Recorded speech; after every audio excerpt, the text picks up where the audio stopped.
Dito nakaraang taon, marami tayong nagawa na hindi karapat-dapat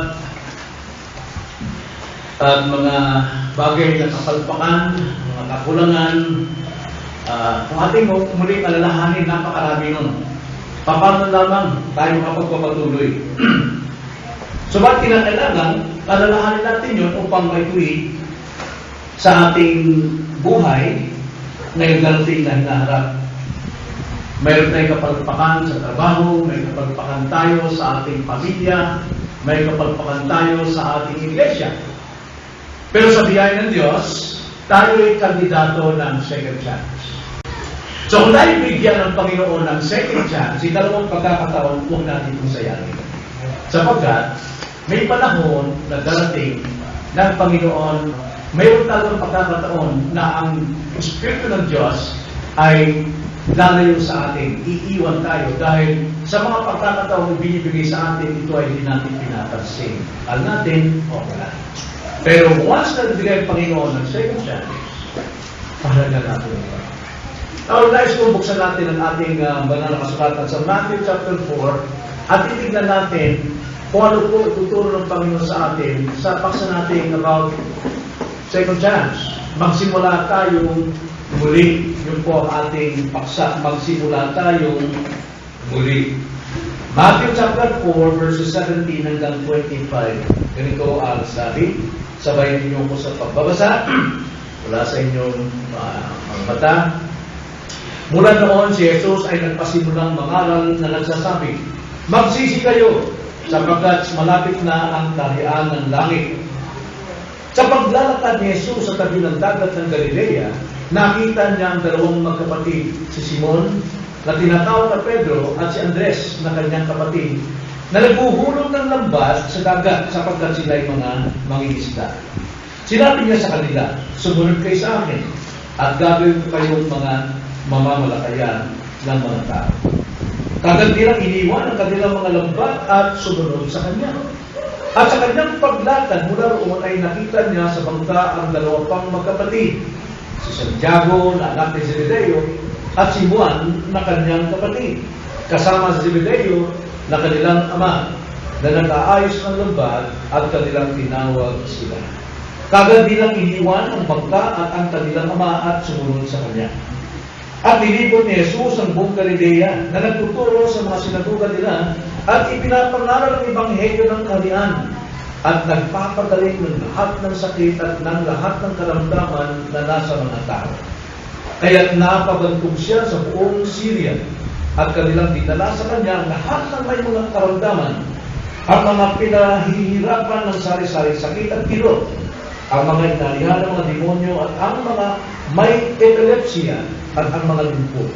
Sila ay kanyang pinagaling at sinundan siya ng napakaraming tao mula sa Galilea, Decapolis, Jerusalem, Judea at mula sa ibayo ng Jordan.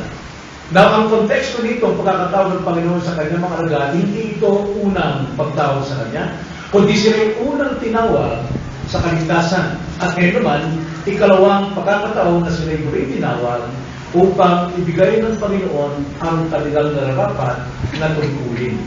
So, ito po ang ating paksa. Magsimula tayo muli. Tayo po yung manalangin. Panginoon, tulad ng aming pong nabanggit ngayon, na kami po ay hindi perfecto, nagkakamali kami. At Lord, marami kaming mga kapalpakang nagawa sa buhay. Ngunit Lord, salamat po sapagkat bukas ang iyong mga palad, ang iyong braso upang kami tanggapin at bigyan ng muli ng pagkakataon. Salamat po na kayo po'y mabiyaya. Nawa, tulungan niyo kami na sa aming pong buhay ito na taon na hindi namin nagawa ang kalooban ninyo. Nawa ngayon, Panginoon, ito'y magawa namin at turuan na kami sa pamagitan ng inyong salita, gabayan nyo kami, Panginoon, upang masimulan namin muli ang aming pong panibagong panimula sa aming pong buhay mananampalataya. So, aming dalangin sa pangalan ng Panginoon Jesus. Amen. Natingnan natin ang mga halimbawang ipinapakita ng Panginoon dito sa aklat na ito na sinulat ni Mateo.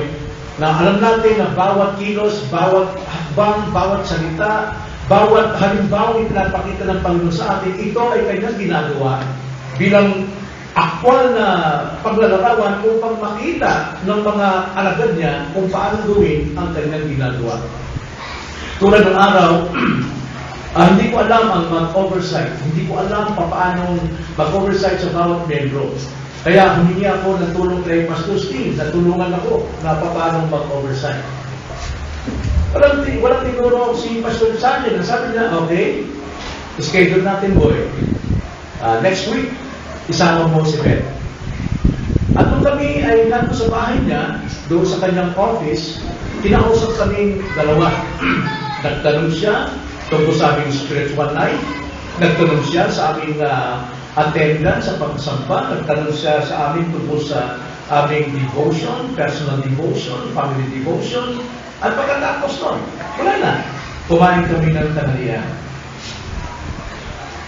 Now, hindi nagturo si Pastor Steve sa akin sa mga salita, pero tinuruan niya ako ng aktwal sa akin nakikita at narinig.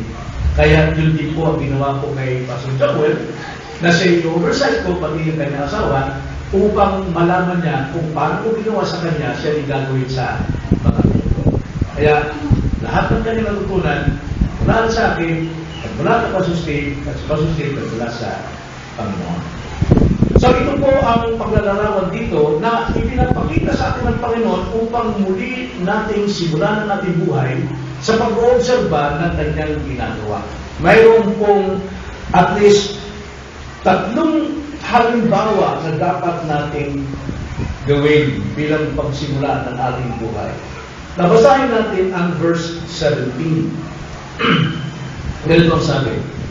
Mula noon, si Jesus ay nagpasimulang mangaral na nagsasabing, magsisi kayo sapagkat malapit na ang kaharian ng langit. Yung salitang mula noon, ito'y nagbibigay ng paliwanag sa atin na may sinulat din si Marcos na magsimula ang Panginoon sa kanyang ministeryo si John the Baptist na siyang nangunguna na mangaral para ihanda ang puso ng mga tao pagdating ni Kristo, ay nakulong. At wala nang nangangaral yung time na yun. At ang mensahe ni John the Baptist ay repentance, pagsisisi, ng tanda ng bautismo sa tubig. At mula noon, si Jesus ay nagpasimulang mangaral na nagsasabi, magsisi kayo sapagkat malapit na ang kaharian ng Panginoon. Now, ano po ang ipinapahiwatig dito sa talatang ito ng 17? Na mula roon, nagsimulang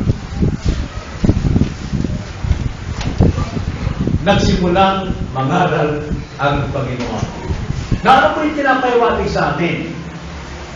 Ang halimbawang ipinapakita dito ng Panginoon sa atin ay ito. Ipinapahiwatig na pakinggan natin ang mensahe ni Jesus. Marahil nakalaan, tamad tayo makinig sa mga mensahe ni Jesus. Maring binabaliwala natin ang kanyang mensahe sa magitan ng pangangaral sa pulpito. Maring tinutulungan natin, ay dapat tayo magsimula ngayon. 7 chance na ito. At ano ang mensahe ng Panginoon? Pagsisisi.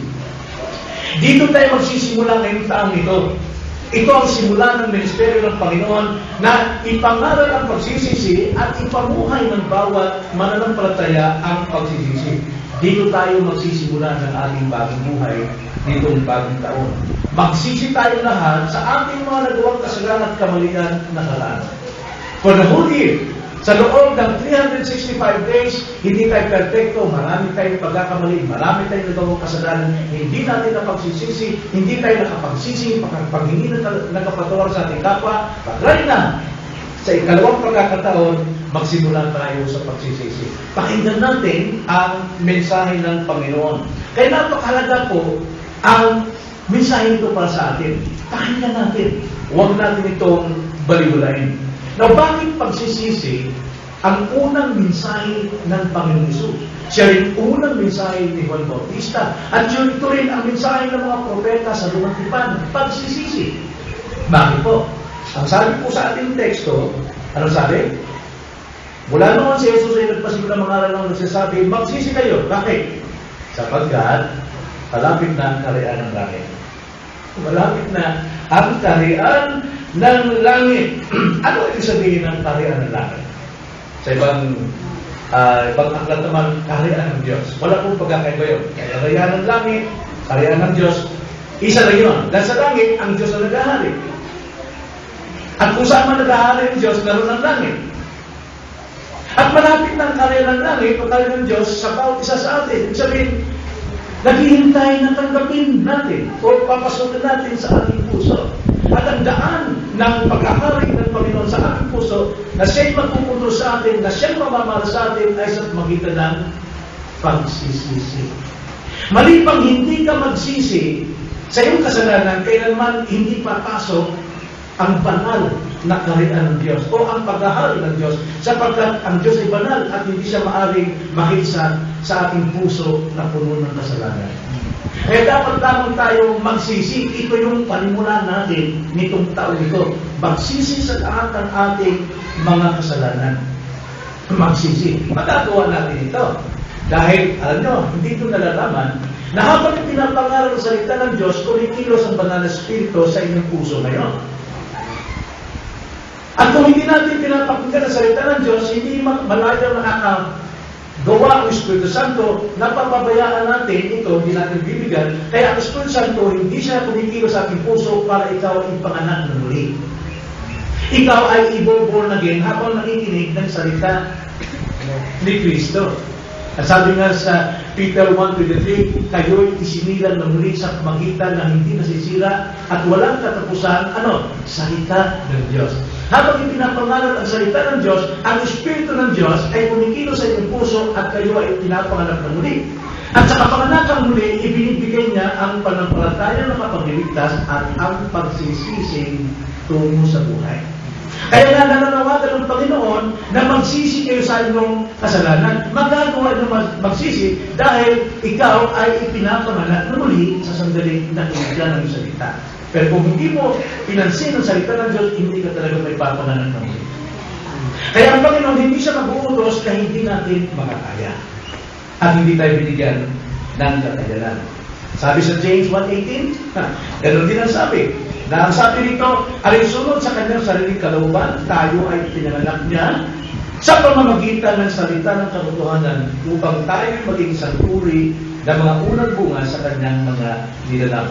Salita ng Diyos ang ginagamit ng Espiritu Santo para tayo ipanganak muli, para tayo mag-born again. Hindi yung ating pagsisikap tayo mababago, kundi gawa ng Diyos siya sa ating pakikinig ng pangangaral ng salita ng Diyos. Tanda natin, hindi ka makapagsisisi kung wala kang pananampalataya. Dahil ang pananampalataya at pagsisisi, magkakambal yan tulad ng piso. No? Ang piso, dalawang mukha, hindi pwede maghiwalay. Kapag ang piso isa lang mukha, mandaraya yun, taong yun. Hindi mo tatanggapin sa tindahan yun. Kailangan dalawa. Ganon din, yung biyayang bigay ng Espiritu Santo na pagsisisi, ang kabila nito ay pananampalataya. Kaya kapag ikaw ay nagsisisi, ibig sabihin, sumampalataya ka sa iyong napakinggan. Kaya ka magsisisi sa iyong kasalanan. At kapag ikaw sumampalataya naman, natural, tatalikuran mo ang iyong kasalanan. Kaya kung may pagsisisi ka, tiyak mayroon kang panampalataya. At kung may panampalataya ka, tiyak mayroon kang pagsisisi. Saan ka nagmumula ang panampalataya? Sa pakikinig at pakikinig ng salita ng Diyos. Kaya napakalaga po magsimula tayo sa pakikinig ng mensahe ni Jesus. Sapagkat dito po darating sa atin ang pagsisisi. Dili kalawa, basahin natin verses 18 to 22. Ano naman ang ipapakita sa atin dito? Medyo mahaba, pero pwede nyo naman buuin sa inyong isipan habang pinapakinggan kung ano yung tinutukoy ng talata. Tingnan nyo.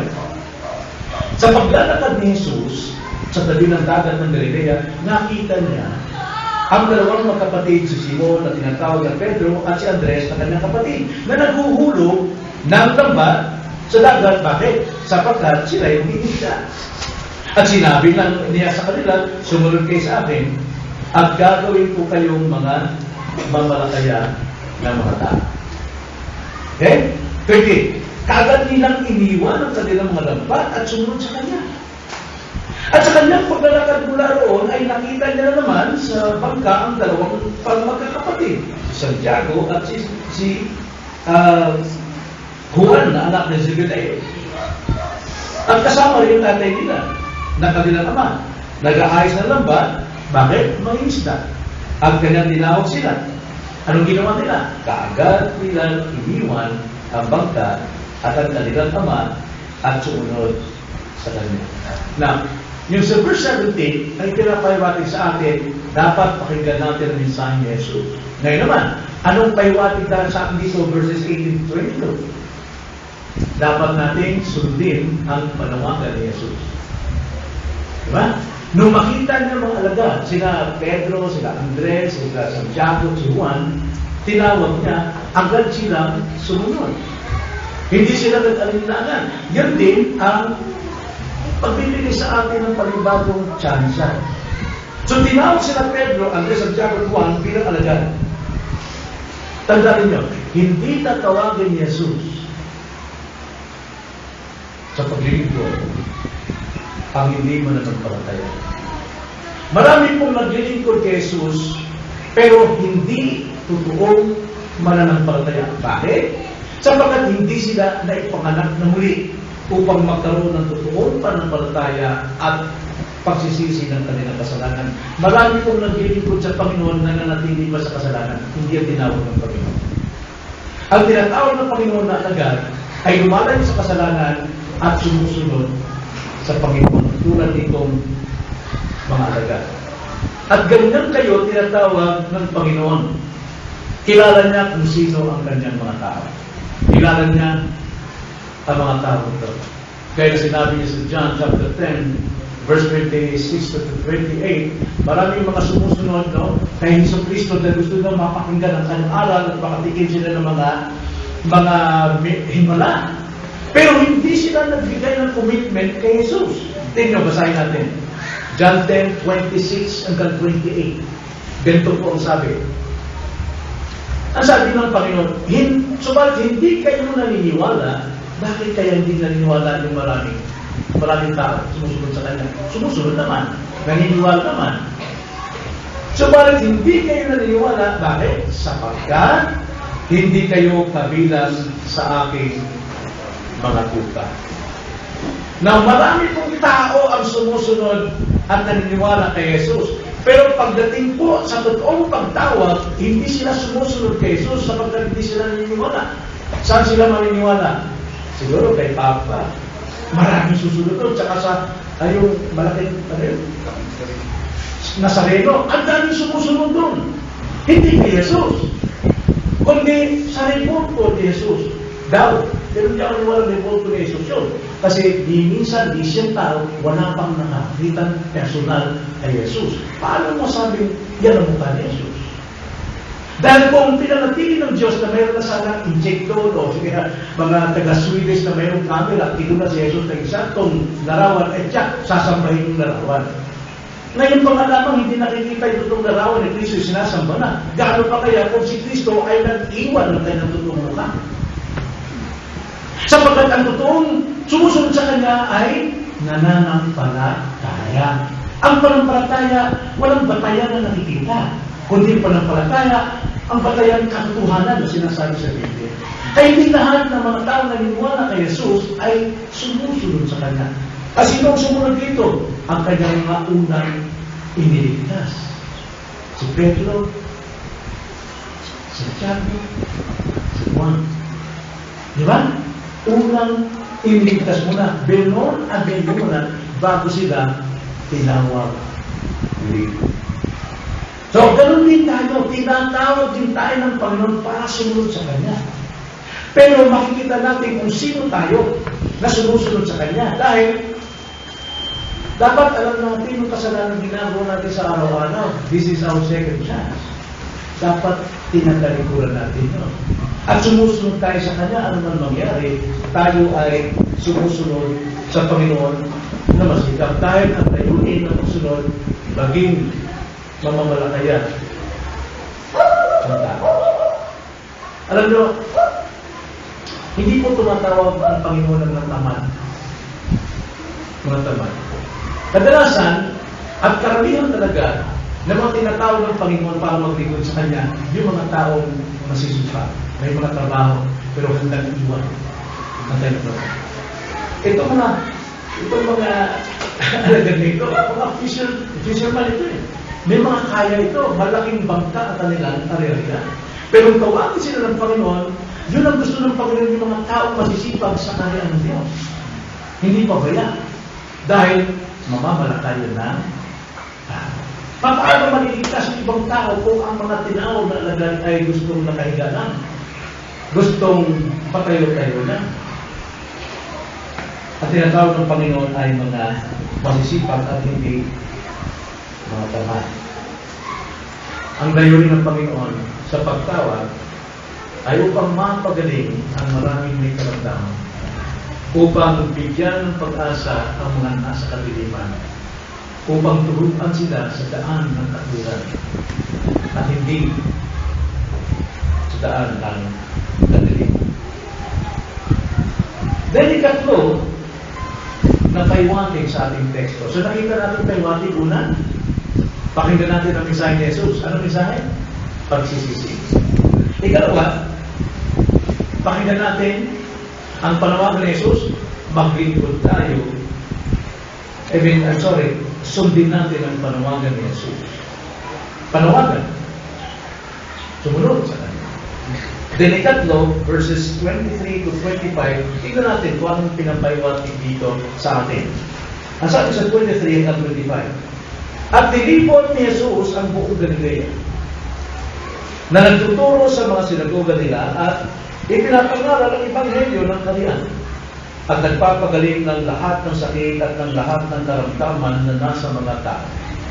Kaya napabandog siya sa buong Syria at kanilang dinala sa kanya ang lahat ng mga may karamdaman, ang mga pinaghihirapan ng mga sari-sari sakit at kirot, ang mga inalihan ng mga demonyo at ang may mga epilepsiya at ang mga lumpo. Sila ay kanyang pinagaling. Sinundan siya ng napakaraming tao mula sa Galilea, Decapolis, Jerusalem, Judea at mula sa Ibayong Jordan. Ano po pinapaiwating dyan? Ano ang panawagan ng Panginoon dito? Yung una, makinig tayo sa kanyang mensahe. Mensahe ni Jesus. Ikalawa, sumunod tayo sa panawagan ni Jesus. Ikatlo, maglingkod tayo sa ministeryo ni Jesus. Maglingkod tayo sa ministeryo ni Jesus. Anong ministeryo pinakita sa atin dito ni Jesus? Parangalan, pagtuturo, pagpapagaling na may karamdaman. Ano nangyari? Nung nangaral si Jesus at nagpagaling siya ng mga karamdaman, naubos ba yung karamdaman? Hindi, lalo pang dumami. Di ka napalinang lahat ng kanilang mga problema, yung mga karamdaman, mga lumpo, mga epilepsiya, lahat. Dumami. Mabigat pala ang trabaho ng paglilingkod. Hindi pala ito pasarap-sarap. Hindi. Naglilipot. Talagang pinupuntahan ng mga taong kailangan ng tulong, kailangan ng liwanag, kailangan maturuan ng ebanghelyo. Sila ipagalingin sa kanilang karamdaman at hindi nagtatapos doon. Sapagat mas marami, kasi sabi nung nabantog siya. At kaya doon dumami pa ang kanyang gawain. Dumami pa ang gawain ng mga alagad. Mabigat ito, wala silang pahinga. Halos hindi sila makakain. Kaya mga kailangan sa kaharian ng Diyos masisipan. At hindi mga tamad. Takatang sa trabaho, nag-aalay ng buhay. Pero mas dali nyo. Noong dinala ang mga may karamdaman at pinagaling lahat ng Panginoon, anong sabi?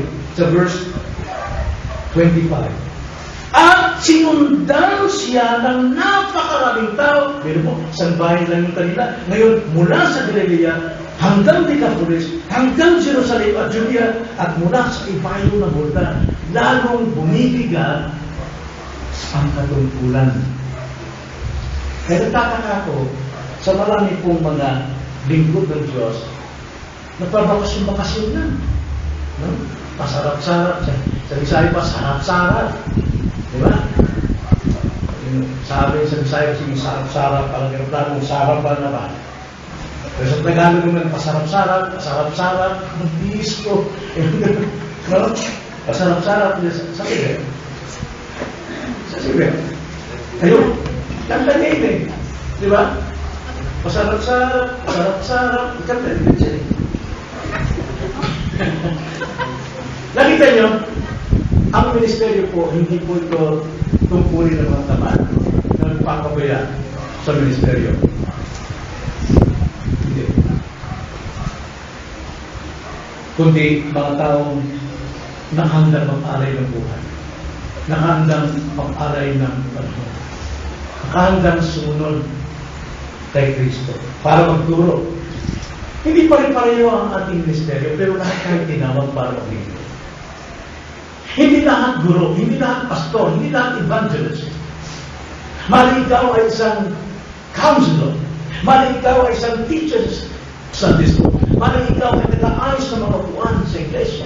Pero lahat yan ay tawag ng Panginoon. At lahat yan pinupuhunanan ng puso ng commitment. Itong ginagawa ng alagad. At hindi lang minsan. Kaya dapat sa mga naglilingkod, hindi nagrereklamo, bigat naman ang trabaho ko. Bigat naman, kakay mo, magsisiyarong ka sa loob ng isang linggo, hindi mo sakit. Mahirap yun kung rereklamo tayo. Dahil tinawag din ng Panginoon, dahil alam niyang may kakayanan tayo, mamamalakaya ng tao. Tinawag din ng Panginoon na umattend bawat service at hindi tinatamad, hindi nagsasalita ng abot na walang nangyari dahil kayo may ministeryong magpalakas sa iba, magpatibay sa ibang may problema. Na kahit may problema, dapat lalong magpuri at sumamba sa ating Diyos. Kaya dapat itulungan natin, lagi itong puno eh. Lagi itong puno. Kung talagang pinapagyan natin ng Panginoon, there is another one chance, second chance. Kailangan natin gawin ito. May isa lamang ministeryo.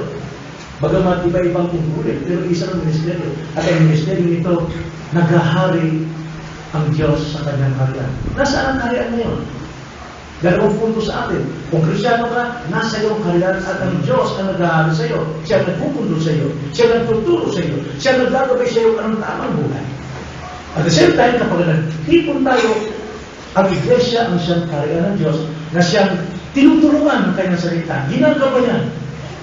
Kailangan silang ituwin, sawayin, dahil sa kanilang maling buhay. Yan po ang kingdom of God. Kaya sabi, magsisi kayo sapagkat nalalapit na paghahalin ng Diyos.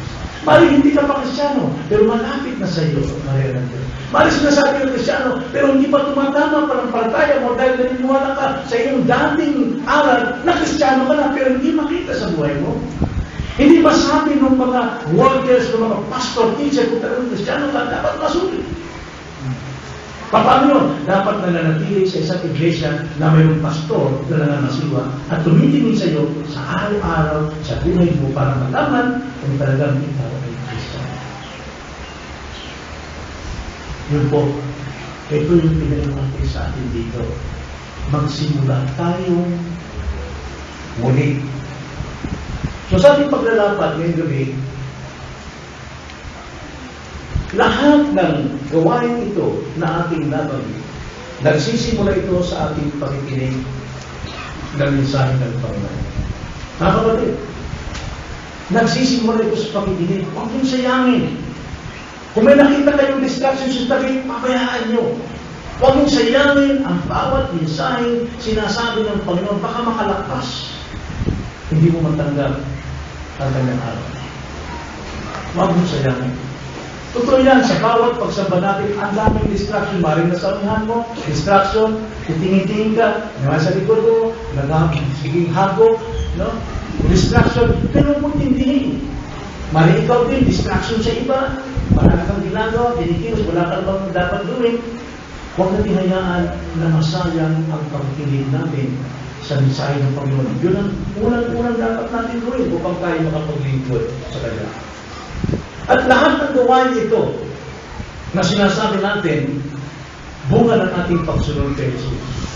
Kailangan natin sumunod sa Kanya. Mag-alay na tayo ng buhay sa Kanya. Ibigay na natin, mamamatay tayo mga kapatid, mamamatay tayo at huwag na hayaan mamatay tayo ng walang kabuluhan. Mas magandang mamatay tayo na nasa kamay tayo ng Diyos at siya'y naghahari sa ating mga buhay. Kailangan tanggapin natin si Kristo bilang ating Panginoon at tagapagligtas. At lahat gayon kapag ikaw na kay Kristo, maglingkod ka ng buong tapat, buong sikap, buong commitment, buong sikap na mamamalakaya ng mga tao. Then lastly, dapat natin malalaman kung paano tayo binigyan ng Diyos ng ikalawang pagkakataon. Matutuloy tayo magbigay ng ikalawang pagkakataon sa ating kapwa. Kung sila may nagkasala sa iyo last year or yesterday, give them a second chance. Forgive them. Accept them. Magbigay tayo palagi ng ikalawang pagkakataon gaya ng pagbibigay sa atin ng Diyos ng ikalawang pagkakataon. Tayo na lang.